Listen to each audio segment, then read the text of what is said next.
Episode number 184 with Steve Fredlund.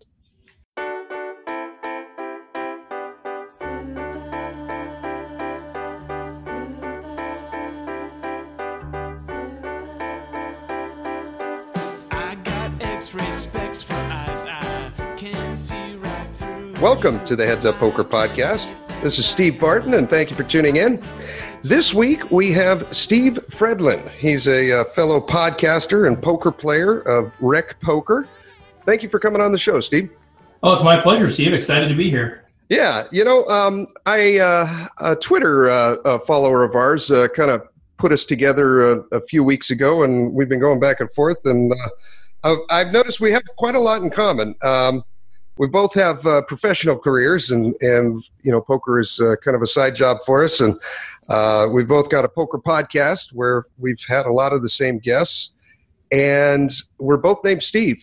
Yeah, I think it seems like it's a mirror image of each other. Pretty much. Naturally, after this, I came to the conclusion that you and I are actually identical twins that were separated at birth.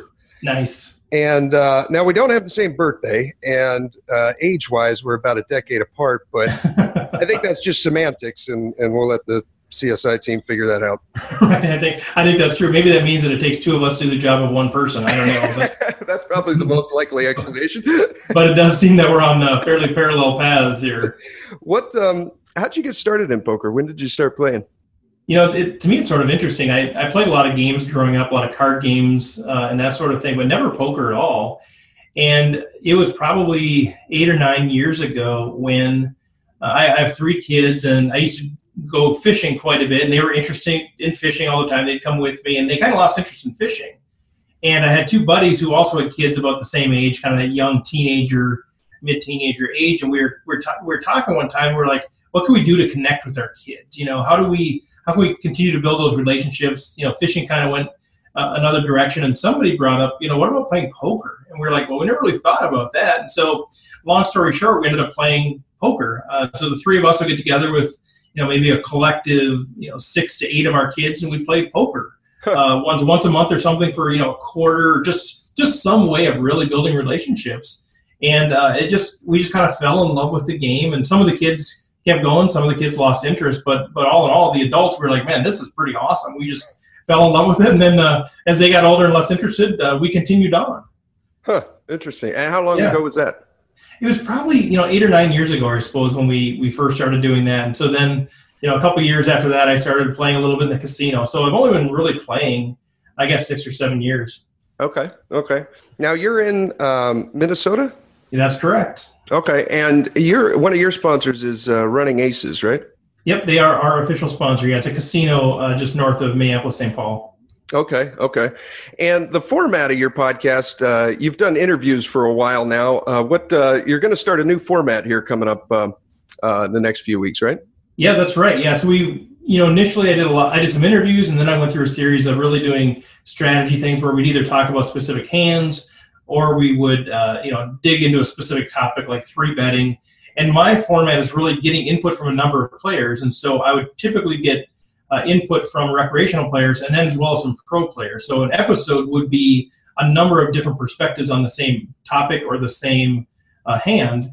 And then, 18, 20 weeks ago, I started just doing interviews. So that would just, one-on-ones with these folks, and we would talk mostly strategy, get a little bit of their background and talk strategy, kind of like what you do in the Heads Up podcast.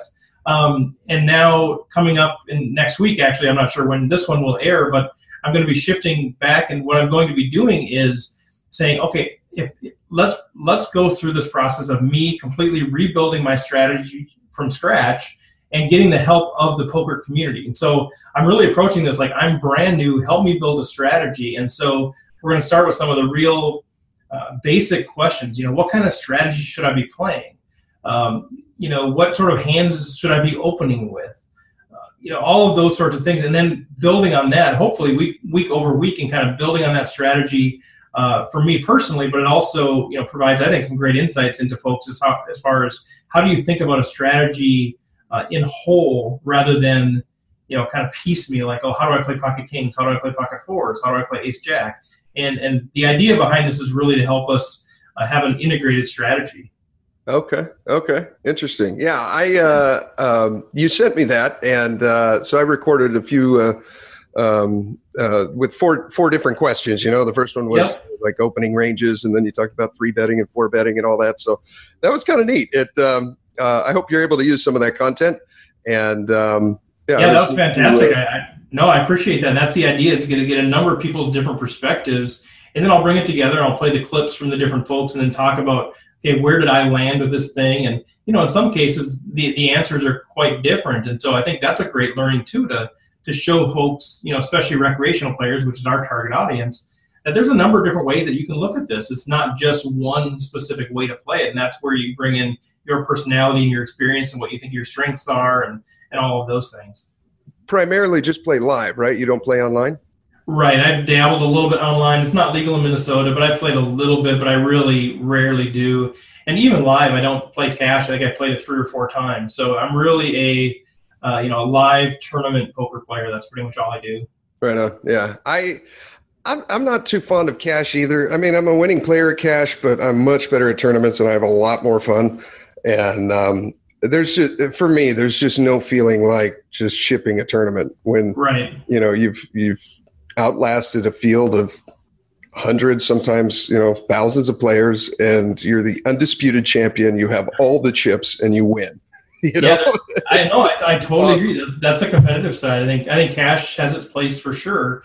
But yeah, for me, it's that idea of, okay, we start with 200 people, we start with 20 tables, and pretty soon it's 18 and 14 and 12 and 10 and 6, and the number of tables just drops, and things are getting real. And yeah, I love that too. And you're going through the course of the tournament where you maybe start with 200 big blinds, and at some point the average stack is 20 big blinds, and how do you adjust to those situations? So I totally love tournament poker. I kind of wish I was more of a cash player, just because if I had 2 hours to spare, I'd go play cash. Yeah. Rather than a tournament, you feel like, well, I need anywhere between 30 minutes and 8 hours. Yes. I have no idea what Yeah. So, and Or going 3 live, days. right. I have no idea what it's going to look like. My wife will say, well, what time do you think you'll be home? And I'm like, well, anywhere between an hour and 12 hours. I don't know, and so it's kind of different. But yeah, Yes. you play a lot online, right? Because I've heard your podcast, a number of the episodes, and you're talking a lot about different hands and those sorts of things from online situations. Yeah, I would say probably 90% of my time. I haven't looked at my analytics. I'm just guessing. But probably 90% of my time is online,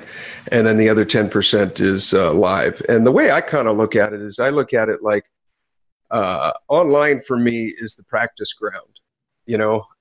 Because I've got tracking software that I can track every single hand that I played and review it and study it, and then basically copy and paste and plug those numbers into other programs online that can basically, tell you the answer of what to do. And it's so that for me, I really like online, and I can play many tables at the same time. Online is fun, but I like live better. Yeah. I just don't have a casino. Well, I got a little casino that's near me. The only tournament that's really worth playing is they've got one on the weekend that's like $120 buy-in, and it's pretty juicy. Yeah. But mainly online. I think that's the one thing I wish if I did play online more, that's the one thing I think I would enjoy, is the analytics behind that. Because obviously, with live play, it's pretty anecdotal as far as making conclusions about which hands are profitable and that sort of thing. So I think that would be the one great advantage of playing online. Yeah, and you can play whenever you want. Oh, right. Yeah, in your pajamas or whatever. Every 5 minutes, there's a new tournament. Right. So you can literally just decide to play at 3 a.m. Yeah, and the number of the pros that I've talked to as well, as I typically ask them, well, how what recommendation do you give in order to get better? And a lot of times the answer is, play online, just get reps. You just have to get reps, and there's no better way to get reps than multi-tabling online, where you can just crank out a ton of hands. Yeah. And so that's kind of what you said, your practice ground, they kind of, equate that to that as well. So, that's where you can just see all of these different situations that you're never going to come across, or maybe just come across once in a live setting. Yes. Yeah. Another thing I'll do before the session too, I've got this real specific routine I do before I play, and I'll come up with a concept that I'm working on at that point. So we'll just throw 3 betting out there. Okay. I'm going I'm going to consciously 3-bet more from the from later position to active openers in early and middle position. And okay, what hands am I going to do that with? Okay, I'm going to do it with suited 1-gappers. I'm going to throw in some offsuit wheel aces and then suited connectors as well that I'm going to add into my range, keeping with what I already have in there. And playing online, when you're 4-tabling and you do it for 8 hours, that situation is going to come up dozens of times. Right. Really kind of solidify that lesson in there. Whereas if you do it in a live setting, you may find 4 opportunities or something, and it's kind of tough to really get the reps in the practice. Right. No, totally agree. Yeah, it's fun. It's fun. So what do you do professionally when you're not playing cards or recording podcasts? Right. Yeah. Well, that's all I do. No, I'm an actuary by trade, which is basically a glorified math nerd. So I've always been kind of a non-traditional actuary. A lot of them are responsible for pricing insurance products, that sort of thing. I've done a lot with investments, done a lot doing this pure actuarial stuff. But now what I'm doing is I work actually in an HR function doing analytics on the workforce. So really looking at the workforce and saying, how can we optimize our workforce to accomplish our business strategies? And so it's this sort of surreal thing until you get into it. And then there's a real practical element of how do we use data to either to reduce turnover or to optimize and to, I guess, incent performance. How do we prepare our workforce for the upcoming digital age? A lot of those things. So it's a combination of, I guess, strategic as well as, I guess, quantitative skills that are needed for that. So it's interesting work. It sounds like that's a perfect, strength, I guess, to have, especially when it comes to cards, if you got a good background in math. Yeah, I think it's coming really handy. What's interesting is when I first started playing poker, I looked at it as a very mathematical game, and which, of course, there's a lot of math that underrides a lot of the things that go into it. But as I played a few years, I'm like, man, why am I such a losing player here? I feel like I'm making the right mathematical decisions, and then you come to realize that, oh, they don't always have it. There's actually, hey, people are playing against me because they know that I'm playing mathematically. And so once I had that breakthrough to, I guess, introduce the psychological component into that, that was a much more robust strategy. And like you said, the strategic side of it, now I can step back and I'm learning more and more to say, okay, as I'm approaching a tournament, what's my overall strategy versus just in this one specific hand with this one specific flop, what's the right play? It's much more strategic overall approach, which I think has served me quite well lately. Yeah. You mentioned investments. What kind of investments are you into? Well, so this was really working in an investment function, doing quantitative work. So capital markets hedging is what I did, which is basically, it's not so much stock investing. People think of investments as picking out which stocks you want to be in and that sort of thing. That's not what I did. It was really a risk management function. So I started one of these at one company, then led a function at another company. And basically it's saying we sell these products that are incredibly risky. If the market goes up or down, we're going to win or lose quite a bit. And so then buying and selling derivatives, futures, options, those sorts of things to mitigate the risk so that if the market went up and we won over here, we'd lose over here, and vice versa. If the market went down, we'd lose there and win here. So at the end of the day, the goal was to reduce all that risk and kind of bring it back to a zero function. So it was more, I guess, broad investment things rather than specific stock picking. Because I tell people I worked in investments, they're like, "Ooh, should I buy Apple?" Well, that's not, that great question. I have no idea. I'm not really an individual investor at all. But this was more of a macro approach. Okay. Interesting. And what? Yeah, if I talked anymore, I just bore all your listeners to tears. If you want to know more about it, hit me up separately. Okay, sounds good.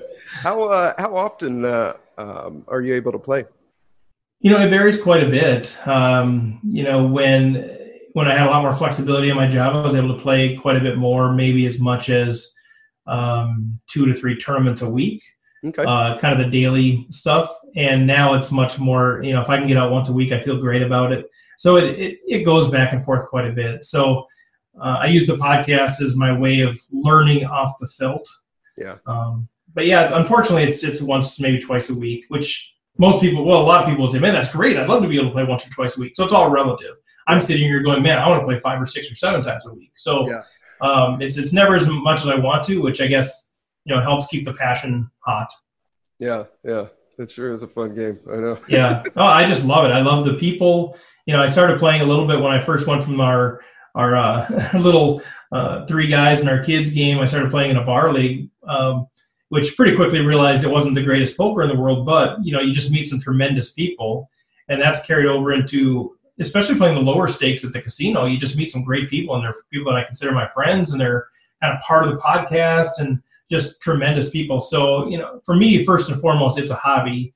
And so I try to look at it that way and say, how much fun can I take out of this? And then winning, of course, I want to win, but it really is a hobby first. If I wasn't having fun, I'd go back into the boat.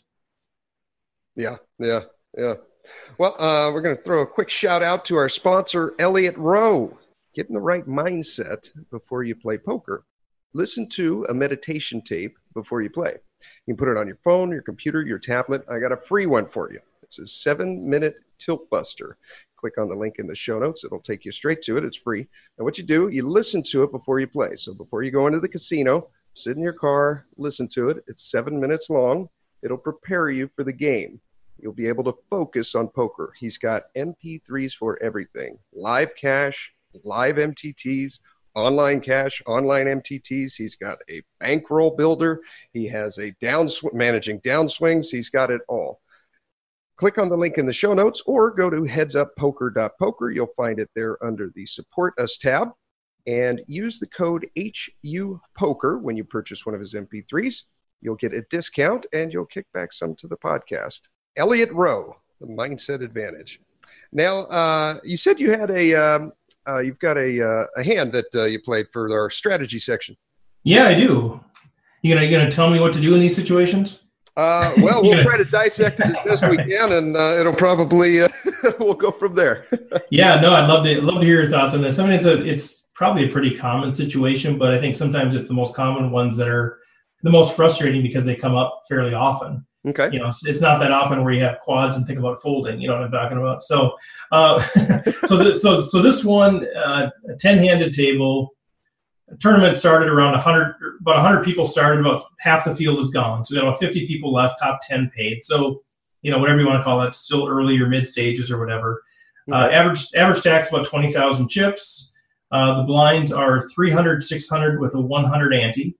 600 with a 100 ante. Okay. Yep, and we're 10-handed, and I've got 30,000, so I've got 50 bigs. Nice. And what's the buy-in to the tournament? It's a $100 buy-in. $100 buy-in. Okay. Yep. And so now I'm under the gun +2, so early to middle position, and I've got pocket eights, 8 of spades, 8 of clubs. 8 of spades, 8 of clubs. Okay. Yep. So I decided to open. I opened a 1,600, which is pretty typical for me. I think some people would say it's on the small side, but that's a pretty typical open for me. About 2.5x. Okay. All right. Yeah. Anything? Yeah. Feel free to comment, or I'm not sure how you want to do this. Feel free to just interject or give your thoughts along the way. I started opening a little bit more than 3x, and I started 3-betting a little bit more than 3x, like 3.1. Mm-hmm. And I don't know, 2 months ago, I would have opened this exact same size. But the reason I started opening more was because I got a coaching session from Alex Fitzgerald, and he had one of his students, one of his full-time students, that played 40 hours a week. He said, okay, you know what? You're opening 3x here all the time. We're going to do a little experiment. Try opening 3.1 and we'll just see what happens. So he did this for a month. They ran over his analytics and they found out that he was getting 3-bet 20% less just by opening 0.1 big blind more. So I think there's kind of a little mental thing there for people that when they see more than 3x, they're just less likely to 3-bet. So anyways, just food for thought. No, that's maybe, good. Maybe try that in the next tournament you play, but just, so open to 19 there instead of 16 and just see. Yeah, that's good. That's good. I've heard of different ways, and that's good insight. I mean, one of the things, if I open to 1,600, when I get 3-bet, even if I get 3-bet 3x, it's to 4,800 versus, if I open to 2,200, I'm going to get 3-bet to 6,600. And so there's a little bit of pot control element in there too. But yeah, if it's going to change the behavior, and that's I guess my working hypothesis is that whether I open to 1600 or if I open to 2000, people that are going to call are going to call, people that are going to fold are going to fold. You know, I didn't think it was going to change behavior that much, but what I'm hearing is that at least Alex's student is realizing an actual increased fold equity from just marginally more opening. Yeah. Interesting. So anyway, okay. Food for thought. Yeah, so we open to 16. So open to 1600. It folds around to the button. Okay. Yep, 2 black 8s. Yep, I get called by the button. Okay, and the button opened the hand with 40,000. So I got 30,000. They got 40,000. Okay, we're 50 bigs effective. All right. Yep. So they got me covered there. I guess I would classify them as a tough player, pretty solid ranges. What we've seen them show down when we've gotten there is, pretty standard opening ranges, that sort of thing. They're not really way off. They did bluff once on a river where they got caught. But other than that, it's just been pretty steady, gradual climb for this guy. Okay. And then both blinds fold. So we're heads up. I'm out of position. There's about 5,100, I believe, in the pot. I've got 28,000 behind, and they've got like 38,000 behind. Okay. All right. So the flop comes Jack 7-4 rainbow. 4 rainbow. And I got pocket 8s. Okay. So I guess the question I'd have there is, is this a I see everything's a balance, right? So you've got I could continue here, which is, typically it's a good board to c-bet. Maybe for protection, so nobody gets drawn, so I don't get drawn out on. But then on the other side, if I could check, it's pot control. I could be checking to induce. I've heard it said about you got these 4 categories of hands post flop. You got the big draws and the big hands, which you should be betting, and then you got the garbage and the moderately made hands that you should maybe be checking behind. So, I see arguments both ways for c-betting or for checking here. Yeah, and in spots like this, this is one of those, like you said, there's an argument for checking and then there's an argument for betting. I pretty much just kind of go to what's the other player like? Do you think if you check here, is he going to bet with like ace king, ace queen? Yeah, I don't think he's just going to barrel light. I think he maybe would bet with ace king, ace queen. I think he would maybe obviously bet any jack. But I don't think he's going to go crazy if he has like ace-7 or if he has like 8-7, hitting middle pair. Okay. I would expect him to check behind sort of the same ranges that I would check behind. If he felt really good about his hand, he might bet. And if he feels okay about his hand, he might just check. And if he's got complete garbage, then he's probably polarized. Sometimes he'll take a stab. Sometimes he'll just check and see a turn. And okay. he might be waiting to see if I show weakness on a turn. Okay. Is he calling here on the button, do you think, with things like suited connectors? Yes. Okay. I would say suited connectors, suited aces, suited kings, maybe even. Probably any 2 Broadway cards, any pairs.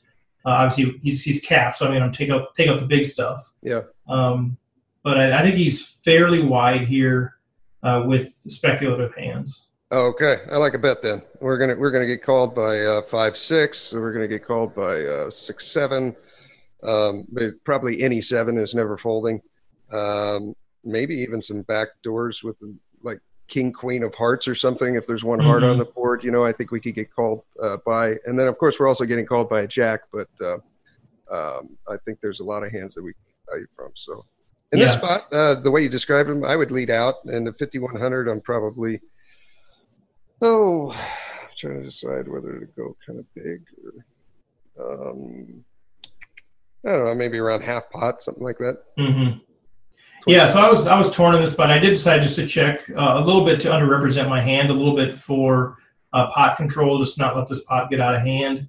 But at this point, I check thinking that if he checks behind, I feel comfortable that I've got the best hand, and now I'm going to be ready to play that. If he's got a 7 or got pocket 6s or something like that, I'm going to feel like I'll get value in future streets. So I was a little bit torn on this spot, but I think part of it is over the last several months, including out in Vegas, I had so many spots like this where I would continuation bet and then either get re-raised or get floated, multiple streets, and I'm like, well, do I keep barreling here? What do I do? And pretty soon I end up playing these massive pots with second or third pair by the river. And so I was kind of torn on that deal. So I revisited the strategy, talked to a few folks, and decided, at least for the time being, to try to both underrepresent my hand a little bit and practice a little more pot control, even though realizing I'm going to get drawn out on occasion. So I did decide to check back in this spot just because I've been doing that more with my marginal made hands. Okay, so we check. What's villain do? So the villain checks behind. Okay, all right. Yeah, which I was a little surprised, but I thought he might take a stab if I did check to him. But so then I do take jacks out of his range. I do take, I think he's going to fire any jack there. I think he's going to fire if he has like 8s, 9s, 10s. I think he's going to bet when I check. I think he's going to think he's good there. I do think he'll probably bet like 5, 6 as well in there. Okay. He may bet a 7, but I thought he might check behind a 7 or a 7 or a 4 or something like 10, 9. Okay. Queen 10, that kind of thing. Yeah, the thing with the check is any card 9 or higher kind of sucks for us unless it's a jack. Right. And then we are missing value from those draws in a 7. Right. We do pot control with the jack, him checking behind. It makes it unlikely that he has a jack. You can't see him there with ace jack checking the flop. You think he's? I don't think so. I don't think he's going to do that. Okay. All right. Yeah. I mean, he could have, but I think first of all, I think he's probably going to 3-bet me with ace jack. Really? Okay. Yeah, I think he would have on the button. I think he's going to probably 3-bet with ace jack. If he doesn't, which he may do that some of the times, may not some of the other times. I do think he's probably going to fire an ace jack. Okay. Ace jack on a jack high flop. Fair enough. All right. What's the turn? Yeah. So we turn the 2 of hearts. It's the second heart. I'm not real worried about hearts here, but I mean, obviously he could have some hearts in his range. So now the board is jack 7, 4, 2 with 2 hearts. Okay. So I'm pretty sure my 8s are good at this point. I feel pretty good that he doesn't have a jack. I mean, the draws haven't gotten there. 5, 6 didn't get there. Mm-hmm. I mean, he could potentially have pocket 2s, pocket 4s, pocket 7s. That would be something that he could check back on the flop. Yeah. But I think my 8s are pretty well ahead of his range here, given he checked the flop. I think so too. Yeah. So I decided to bet, and I bet more on the smaller side. Typically, it's been something I've changed in my strategy, kind of like you. I'm always working on new things. So I decided to bet 2,000 into the 5,100 chip pot. So I bet 40% of the pot. I like it. And he raises. Interesting. He raises to 7,000. So he makes a 3.5x re-raise on me, and which has me a bit confused. Yeah, none of the 2 pairs make sense. No. If it was like jack 10, right, 7 or something, this would be a right. I just don't think the 2 helps him unless he had a pocket deuces. I mean, that's the only thing that really helps there, unless he's he's got like an ace 5 of hearts, and that the second heart comes or something. Those are making a lot of sense to me. Something like king queen of hearts. If we took a jack out of his range, man, I couldn't fold this. I would at least have to call here and then probably check river and see what he does. Unless we spike an 8. Yeah, that's my thinking too. So I did go ahead and call. There was about 14,000 chips in the middle, of 5,000 more for me to call. So I'm getting 3-1, and I think I'm better than 25% that I'm actually ahead here. Yeah, I think so.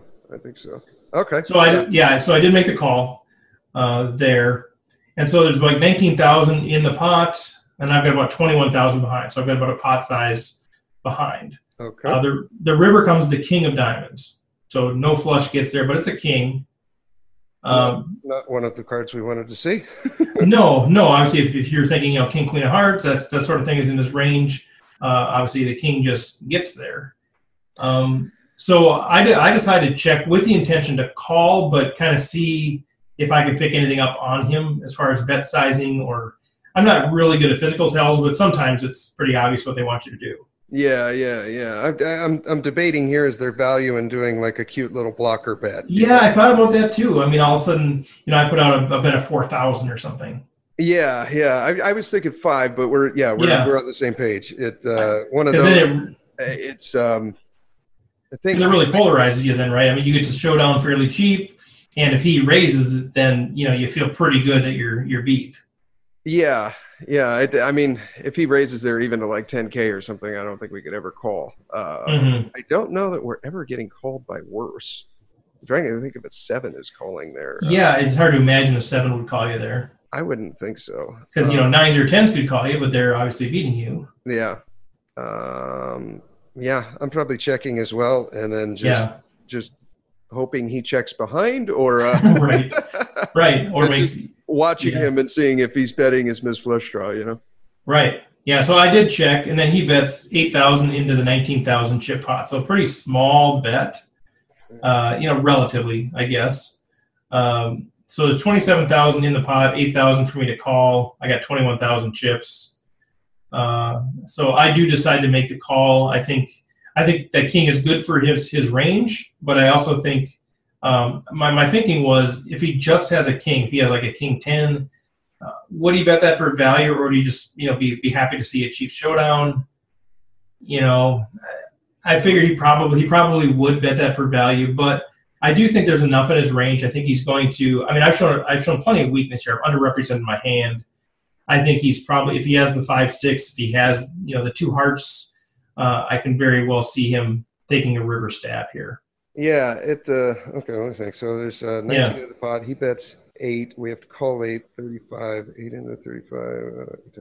There's like 27 in there. Like a quarter of the time. So if we call here, we basically only have to be good 25% of the time. Yeah, and I just think I am. I mean, I just think there's draws out there. I think it's his stuff like ace 10 that he turns into a bluff, that kind of stuff. Yeah, I think so. All the flush draws, all the hard flush draws. We can take a jack out of his range because he checked back the flop. Yeah, I guess the only thing we're really losing to here is something like king 10 of hearts or something that. He ended up rivering and is pretty sure he's got the best pair, Yeah, I figured he's got, he could have that, some sort of a king, but he could also have, 2s, 4s, or 7s still are kind of in the range, I think, the way it played. Yeah. Obviously a pretty small part of the range, given that there's, it's hard to make trips or sets.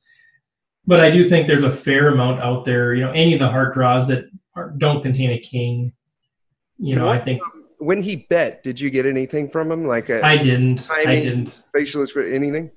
Nope, I didn't. And I'm not really good at picking up that sort of thing, but I didn't. There wasn't anything there that made me think one way or the other. He just, he's pretty stoic. He just grabs his chips. He took his time, then he made a bet, but it didn't feel like it was too long of a time, or, it just felt pretty standard.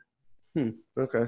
Yeah, in spots like this, I always like to I kind of pride myself on being able to read people. I just had Zach Elwood on this show. He's a poker tells expert. Yeah, for sure.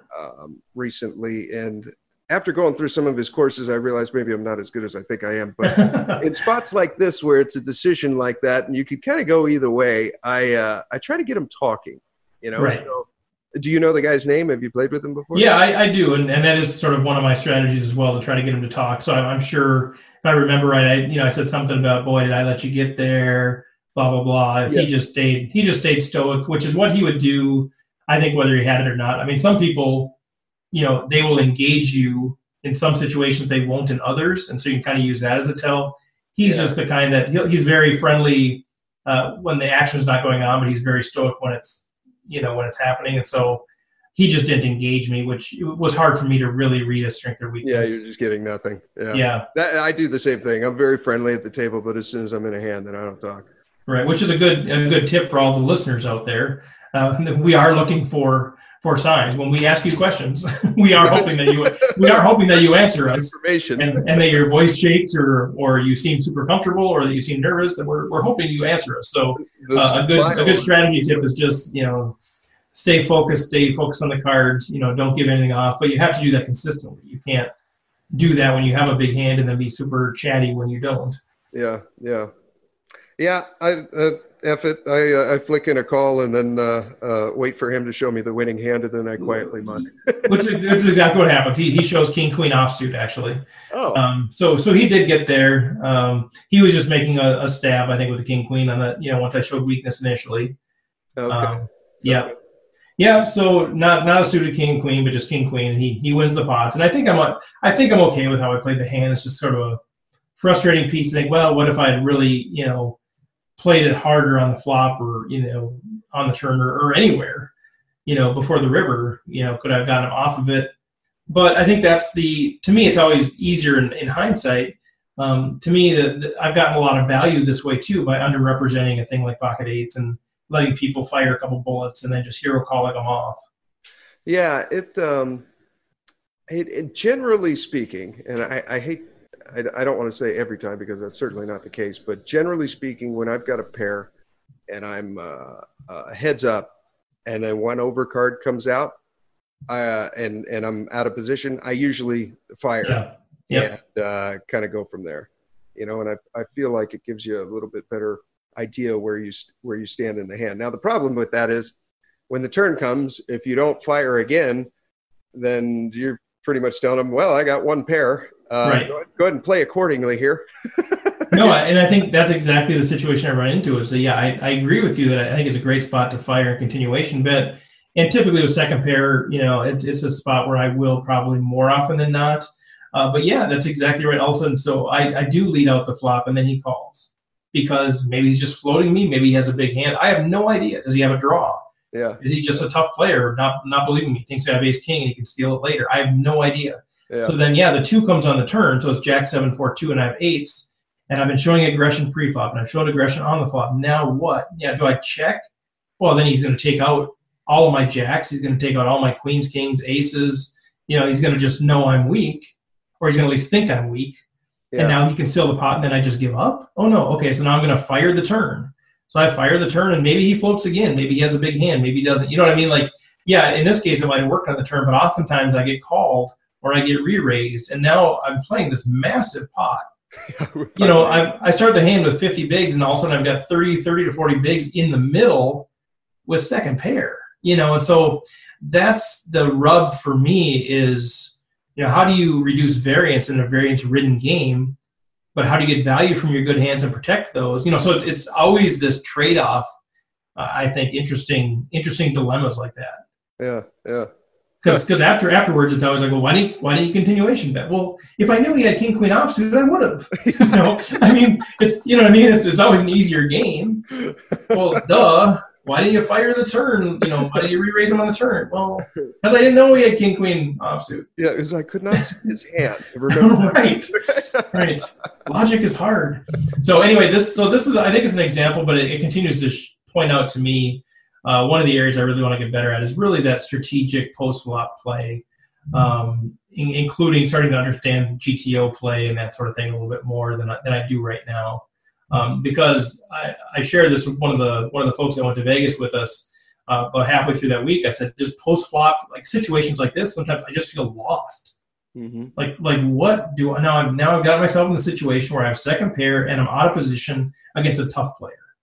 Yeah, that sucks. Yeah. So not the ideal money-making strategy. Well, no. And so now you just get that, like, should I have just folded my eights pre-flop? Well, no, that's not the answer. So, unless I flop a set, am I just going to feel like I'm floating and people can just take advantage of me? So I think this to me was I guess one example of a set of examples where I realize, I need to be more strategic and need more time maybe off the felt working on this, so that I can be more comfortable in these situations.